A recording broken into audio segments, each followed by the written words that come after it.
국민의힘 법사위원 일동입니다.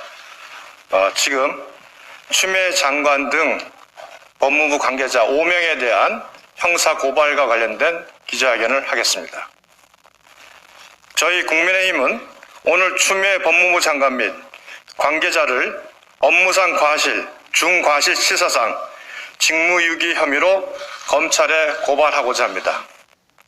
고발 내용으로는 법무부 산하 서울 동부구치소의 코로나19 감염자에 대한 격리 수용 등을 제대로 관리하지 않아 수용자 인권과 생명을 제대로 지키지 못하고 5일 현재 사망자 1명, 감염자 1,085명에 이르게 한 혐의입니다.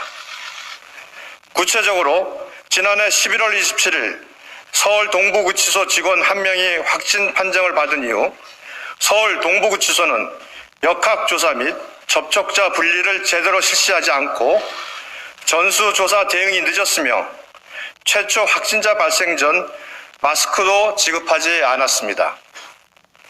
심지어 지난 9월 보건 마스크를 자비로 구매하게 허가해달라는 여주 교도소 재소자의 진정을 기각하는 등 수감자들의 생명, 신체 위험을 방치하고 사망자와 수많은 감염자를 발생하게 하는 등 업무상 과실, 중과실, 치사상, 직무유기 혐의를 저질렀습니다.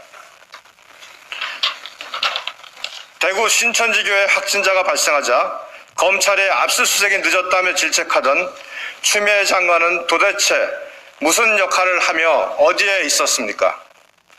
추 장관은 서울 동부구치소의 확진자가 700명을 넘어선 지난 12월 29일 첫 확진자가 나온 지 32일이 지나서야 서울 동부구치소를 찾았습니다.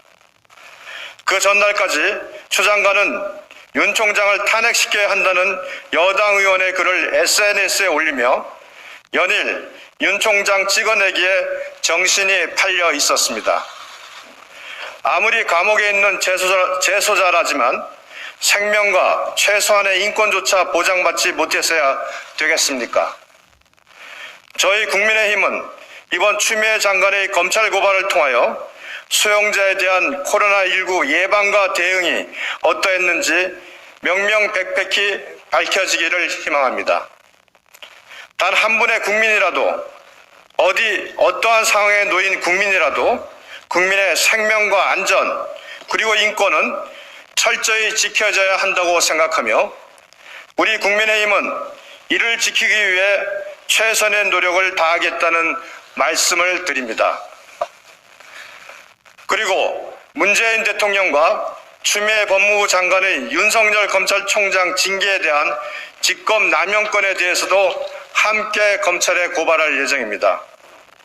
윤석열 검찰총장에 대한 감찰을 법무부 감찰 규정 등 법령에 위반되게 진행했고 재량권을 일탈하여 직무집행 정지 처분을 하고 소명도 되지 않은 징계 사유로 의사 정족수도 못 갖춘 절차상 심각한 하자가 있음에도 추미애 장관과 문재인 대통령은 직권을 남용하여 윤석열 총장에 대하여 정직 2개월의 징계를 강행하였습니다. 대한민국 국민으로서 최소한의 인권을 보장받을 수 있고 자의적 법 집행이 아닌 실질적 법치주의가 정착될 수 있도록 검찰에서는 철저히 수사해 주기를 당부드리는 바입니다. 감사합니다. 2021년 1월 6일 국민의힘 법제사법위원 일동